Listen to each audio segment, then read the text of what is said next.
Hello everyone, welcome to learn lab. Free topic wise series TGT science के day 11 effect of current में हमारा part 2 है ये। If you haven seen the part 1 you can watch it so that you can understand the part 2 also. इसमें वो topics हैं जो बच गए थे। So let's begin. सब रेजिस्टेंस वगैरह हम पढ़ चुके थे। तो this is conductance, reciprocal of resistance of a conductor is called its conductance. Okay, इसके फॉर्मूले, इसमें एसआई यूनिट्स बहुत इंपॉर्टेंट है। Okay, it is denoted by G equals to 1/r। Specific conductivity या conductance is also very important topic, जो resistivity का opposite है। Okay, resistivity जो फोर्स आपको रोकती है, रेजिस्टेंस ऑफर करती है, इसका जस्ट ऑपोजिट है ये। दिस इज कंडक्टर की कंडक्टिविटी और ज़्यादा आपको क्या करती है आगे बढ़ने के लिए। एसआई यूनिट क्या है इसकी? एमएचओ, मीटर -1 और सीमेन साइमन per metre. This is the SI unit. सब में एसआई यूनिट्स इस चैप्टर में इम्पॉर्टेंट है। देन डायमेंशनल फॉर्मूले इम्पॉर्टेंट है, इनसे एमसीक्यूज बनते हैं। Okay, so all metals are good conductors, ये हमको पता ही है। Conductivity of superconductor is infinity, ये एक इम्पॉर्टेंट एमसीक्यू है, बेस्ड एक लाइन है, तो this is important. Okay, so this was conductance. Reciprocal का just opposite. Okay, conductivity of super conductors क्या होती है? इन्फिनिटी होती है।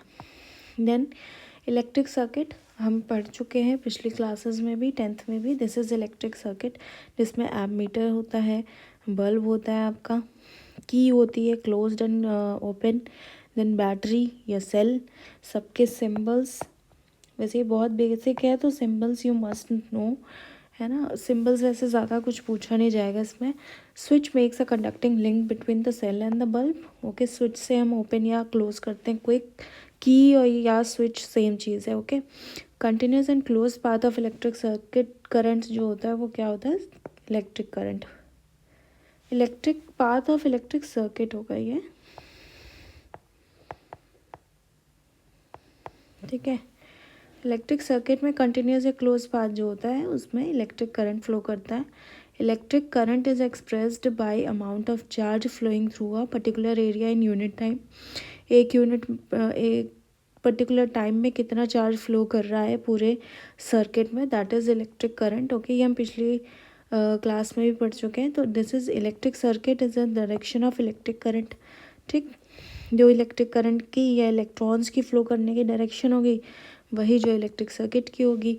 आई इक्वल्स टू Q/T, और इसकी यूनिट क्या होगी? कूलम होगी।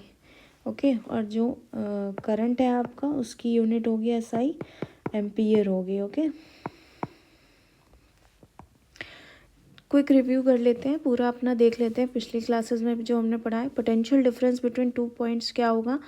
V equals to W/Q, that is work upon charge. फिर क्या है? SI यूनिट, ये किस वोल्ट है इसकी? This is named after Alejandro Volta. 1 volt, इसमें जो 1 वोल्ट 1 एम्पियर, इनकी जो डेफिनेशंस है ये इम्पॉर्टेंट है। Okay, so 1 volt is potential difference between 2 points in a current carrying conductor when 1 joule of work is done।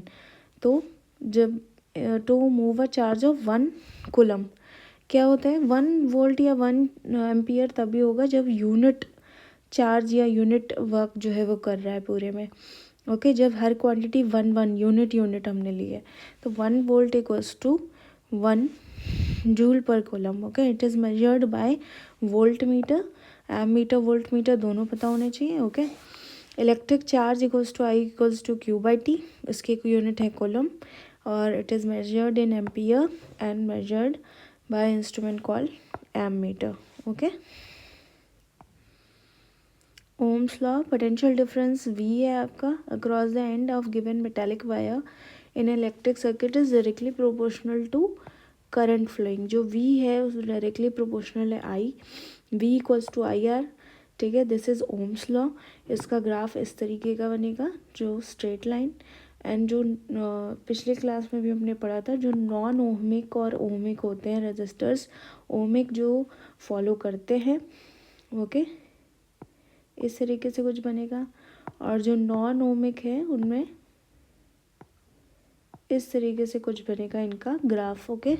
सो ये भी ग्राफ बेस्ड क्वेश्चंस भी पता होने चाहिए। This is graph for Ohm's law, constant for a metallic wire at given temperature, और R क्या है, resistance है, ठीक है। It is the property of conductor to resist the flow of charges through it, इसकी यूनिट क्या है, ohm है। It is necessary to increase और decrease the current in electric circuit, अगर जिस जैसी रिक्वायरमेंट है हम इंक्रीज डिक्रीज कर सकते हैं, ओके। बाय इंक्रीज डिक्रीज करने के लिए भी हमें क्या है, रेजिस्टेंस को या हम उसको कैसे रेगुलेट कर सकते हैं, एक यूनिट, एक कंपोनेंट के through, that is rheostat, okay. ये क्या करता है, चेंज करता है रेजिस्टेंस को। वेरिएबल रेजिस्टेंस इसलिए कि फिक्स नहीं है, इसको हम ऊपर नीचे कर सकते हैं। A component used to regulate current without changing the voltage source is variable resistance, उसी को हम कहते हैं rheostat. It is used in circuit to change the resistance in the circuit, okay, either increase or decrease resistance. Motion of electron through a conductor, ठीक है, is retarded by is resistance, उसको resistance जो होता है वो उसको रोकता है, ओके, मोशन ऑफ इलेक्ट्रॉन्स को। Then a component of identical size that offer a higher resistance, जब ज़्यादा रेजिस्टेंस हो जाएगा तो क्या हो जाएगा, पुअर कंडक्टर।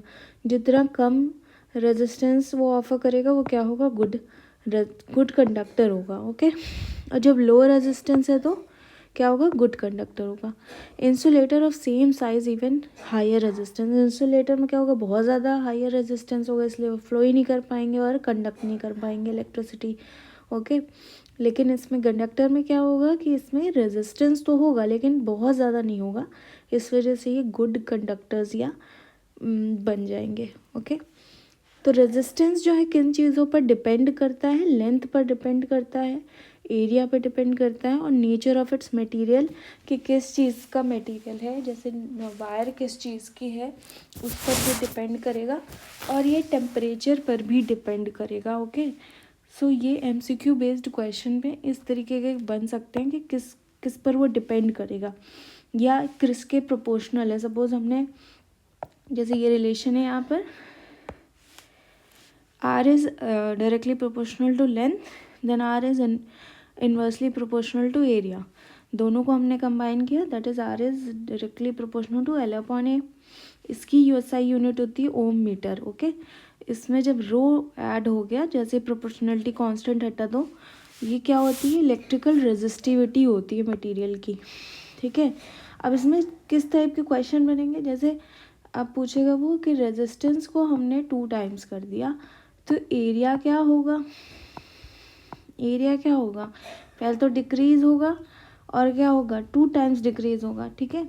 जैसे लेंथ है, उसने कहा लेंथ ऑफ कंडक्टर को मैंने बढ़ा दिया, तो रेजिस्टेंस का क्या होगा, तो रेजिस्टेंस भी 2 टाइम्स इंक्रीज होगा। इस तरीके के क्वेश्चंस आते हैं, ठीक है। कि एरिया को अगर हमने डबल कर दिया तो रेजिस्टेंस क्या होगा, रेजिस्टेंस हाफ हो जाएगा।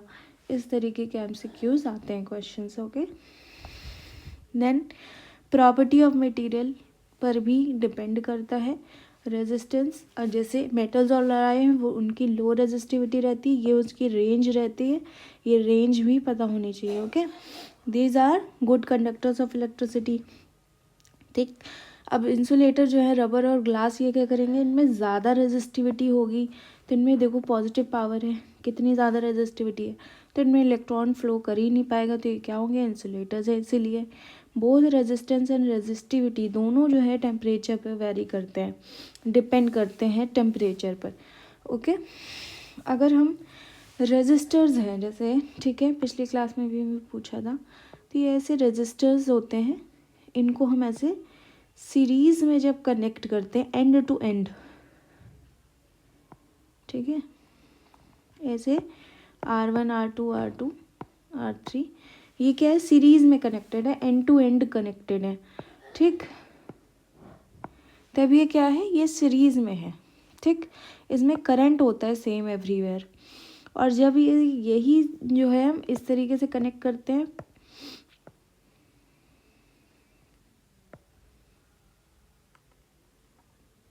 ठीक। अब यहाँ पे R1 और R2 है, तो यहाँ पे क्या है, वोल्टेज कांस्टेंट है, करंट कांस्टेंट नहीं है, ठीक है। और इसको हम कैसे, ये क्या है, पैरेलल है, ये पैरेलल कॉम्बिनेशन है रेजिस्टर्स का, जिसको इस तरीके से रेसिप्रोकल करके निकालते हैं, चाहे जितने भी रेजिस्टर्स हों। ओके, तो ये रेंज आपको पता होनी चाहिए। और किस पर डिपेंड करता है ये, न्यूमेरिकल्स, सीरीज कॉम्बिनेशन और पैरेलल कॉम्बिनेशन दोनों के पूछे जाते हैं, तो ये आपको अच्छे से पता होना चाहिए। हीटिंग इफेक्ट्स ऑफ करंट, जैसे क्या होता है, इफ़ एन इलेक्ट्रिक फ़ैन भी है, अगर उसको हम बहुत तेज़ बहुत देर तक चलाते हैं या बल्ब को भी ग्लो करते हैं, तो क्या हो जाता है, वो वार्म भी हो जाता है। तो क्या है, इलेक्ट्रिसिटी जो है प्रोड्यूस करती है हीट को भी। Okay, so if electric circuit is purely resistive, तो क्या होता है इसमें, ये तो डेफिनेशन है, resistor only connected to battery. तो सोर्स ऑफ एनर्जी जो रहता है वो एनर्जी जो है फॉर्म ऑफ हीट के रूप में भी क्या करती है, डिसिपेट करती है। तो इसलिए क्या है वो हीटिंग इफेक्ट ऑफ करंट, जिसमें क्या होता है, ये फॉर्मूले जो हैं यहाँ पर दिए हुए हैं, बहुत इंपॉर्टेंट फॉर्मूले हैं, क्योंकि इनसे न्यूमेरिकल्स बहुत सारे आते हैं। जैसे क्या दिया है, consider current I flowing through a resistor of resistance R, उसमें पोटेंशियल डिफरेंस है वी। ओके, टाइम टी तक वो फ्लो कर रहा है, क्यू चार्ज फ्लो कर रहा है। तो जो उसमें पावर है, जो हीट जो जनरेट हुई है, वो क्या होगा, वी क्यू बाई टी या वी आई, ठीक है, P equals to V I. Energy get dissipated in resistor as a heat के फॉर्म में निकलेगी, तो क्या होगा, H equals to V I T on applying ohm's law. ये एक फॉर्मूला हमको मिला, H equals to I square R T. इस फॉर्मूले को और भी क्या कहते हैं हम, जूल्स लॉ ऑफ हीटिंग भी कहते हैं। अगर आपसे पूछा जाए जूल्स लॉ ऑफ हीटिंग क्या है, तो जो एच है, हीट है या एनर्जी है, वो डायरेक्टली प्रोपोर्शनल है आई के स्क्वायर, करंट के स्क्वायर के बराबर। वो प्रोपोर्शनल है आर के बराबर, रेजिस्टेंस के, और टाइम के बराबर, जितना टाइम लगा उसको फ्लो करने के। तो ये तीनों ये रिलेशंस हैं। और ये फॉर्मूला भी बहुत इंपॉर्टेंट है, आई स्क्वायर आर टी, इनसे न्यूमेरिकल भर भर कर आते हैं, ये इम्पॉर्टेंट टॉपिक है। ओके, ये फॉर्मूले बहुत इंपॉर्टेंट है, फॉर्मूला बेस्ड ही आते हैं ज़्यादातर, तो ये फॉर्मूले एकदम पता होना चाहिए। जूल्स लॉ ऑफ हीटिंग पता होना चाहिए अच्छे से। ओके, सेम है यही। Okay, so this was heating effects of current. अब ये हम यूज़ कहाँ करते हैं, जैसे इलेक्ट्रिक आयरन हो गया, ठीक है, उसमें भी हम इसी का यूज़ कर लेते हैं, इलेक्ट्रिसिटी से हीट बन रही है। टोस्टर है, ओवन है, इलेक्ट्रिक ओवन, इलेक्ट्रिक केटल है आपकी, इलेक्ट्रिक हीटर है। इन सभी में क्या होता है, इलेक्ट्रिसिटी से प्रोड्यूस होती है आपकी हीट, ठीक है, और वही हमारे यूज़ आती है। इलेक्ट्रिक बल्ब भी है, तो इलेक्ट्रिक हीटिंग से उसमें लाइट प्रोड्यूस कर रहे हैं, तो इलेक्ट्रिक बल्ब भी इसी में आता है। फिलामेंट जो होता है बल्ब का, इस तरीके से जो लगा होता है, ठीक है, तो ये फिलामेंट जो होता है वो क्या होता है, किस मटेरियल का बना होता है, आपका टंगस्टन का बना होता है, जिसका मेल्टिंग पॉइंट बहुत हाई होता है, ताकि वो ब्रेक ना हो, मेल्ट ना हो। ओके, सो ये क्वेश्चन भी है टंगस्टन वाला, तो इसको भी याद रखना है। इलेक्ट्रिक फ्यूज़ जो इसी प्रिंसिपल पे बेस्ड होता है कि वो क्या हो, एक बहुत इंपॉर्टेंट पॉइंट है कि जो फ्यूज़ आपका होता है, जो लगता है ऐसे तार हो इतना बड़ा, जो कटआउट्स होते हैं उसमें से फ्यूज़ लगा होता है, फ्यूज़ वायर, वो कैसी होनी चाहिए, लो मेल्टिंग पॉइंट और हाई रेजिस्टेंस वाली। ये क्वेश्चन बहुत पूछा जाता है, ठीक है, DSSB इन सारे एग्जाम्स का आया हुआ क्वेश्चन है ये, कि जो फ्यूज़ मटेरियल हो वो लो मेल्टिंग पॉइंट हो, हाई रेजिस्टेंस ऑफर करे। ठीक, फ्यूज़ क्या होता है, वो प्रोटेक्टिव डिवाइस है जो सीरीज़ में कनेक्ट होता है, ठीक, जिससे डैमेज ना हो। जब भी हाई करंट, अगर हाई वोल्टेज सडनली आ गया, तो उससे वो डैमेज ना हो अप्लाइंसेस, इसलिए क्या हो जाता है, फ्यूज़ में जो है उसको बचा लेती है। स्मॉल कंडक्टिंग वायर जो अलॉय की बनी होती है, कॉपर, टिन और लेड की, इन तीनों की बनी होती है। किसकी बनी होती है, ये क्वेश्चन भी आता है। नाइक्रोम वायर्स की भी बनी होती हैं, ठीक है, तो ये इम्पॉर्टेंट है, इसकी भी बनी होती हैं, ठीक है। ये होता है फ्यूज़ वायर।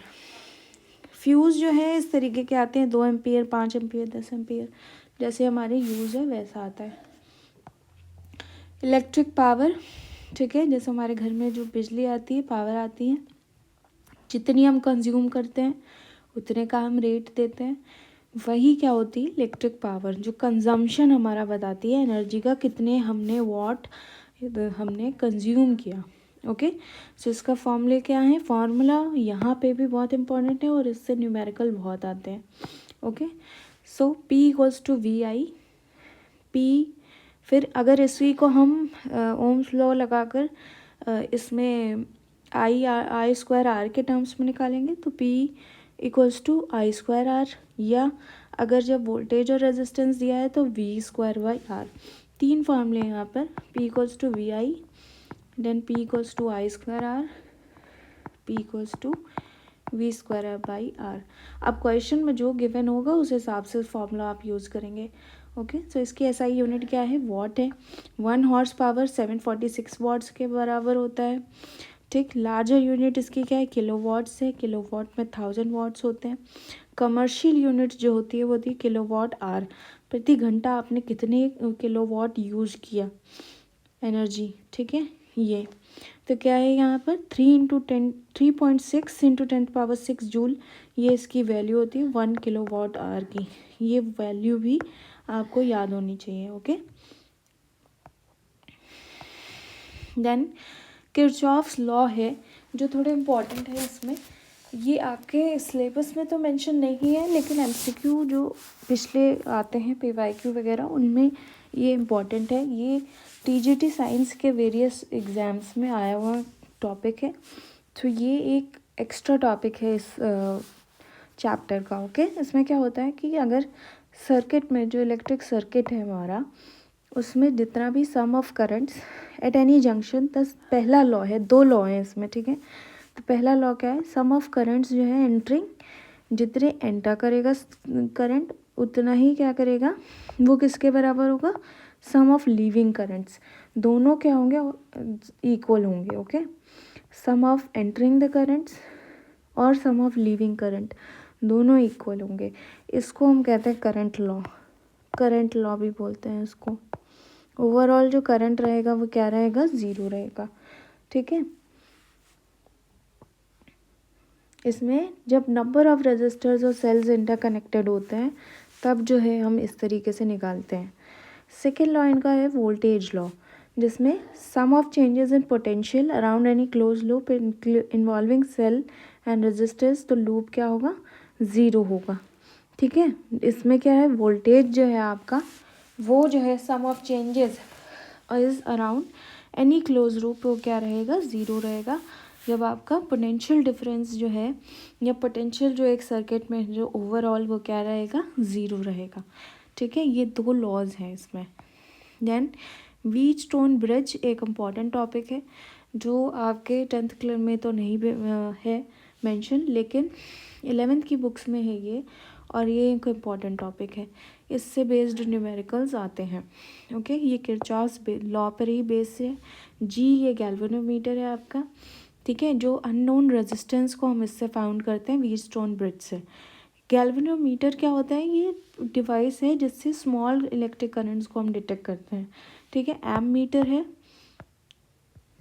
वोल्ट मीटर है और आपका गैल्वेनोमीटर है। इनको हम एक दूसरे में चेंज भी कर सकते हैं, गैल्वेनोमीटर को, इन दोनों में using a shunt.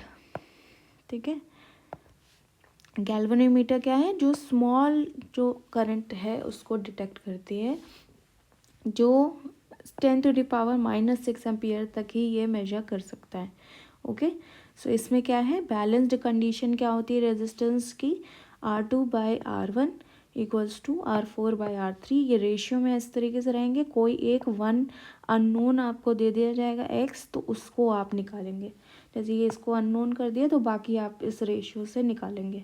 This is Wheatstone bridge. Okay, then potentiometer, इसमें क्या है, ईएमएफ या इंटरनल रेजिस्टेंस को मेजर करने के लिए ये डिवाइस यूज़ होती है। ठीक, then versatile instrument, long piece of uniform wire, ये है आपका। ठीक, which is standard cell is connected, तो इसमें क्या होता है, सेम इसमें भी है, इंटरनल रेजिस्टेंस को या ईएमएफ को मेजर करने के लिए हम इस डिवाइस को यूज़ करते हैं। इसका मोस्टली यूज़ आता है, इसमें कोई न्यूमेरिकल या इस तरीके का नहीं आता है, ठीक है। ये RH जो दिया है यही है रियोस्टैट, जो कि आपका वेरिएबल रेजिस्टेंस होता है।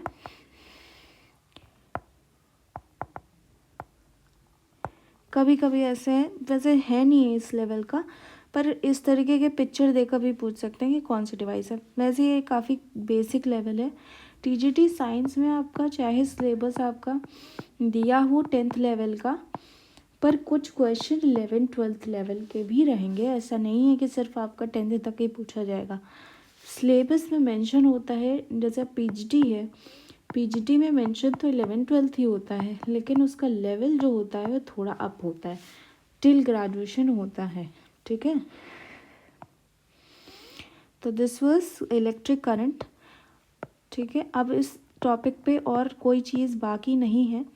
अब हम नेक्स्ट जो पढ़ेंगे वो हम पढ़ेंगे मैग्नेटिक फील्ड, ठीक है। मैग्नेटिज्म जितना भी है बाकी है, इसमें भी ये भी बहुत इंपॉर्टेंट टॉपिक है, चाहे आपका सोलेनॉइड हो चाहे बाकी थंब रूल्स हो। तो इसको हम नेक्स्ट क्लास में पढ़ेंगे। अगर आपको सेशन ये अच्छा लगा है तो do like it and share, subscribe. So thank you so much.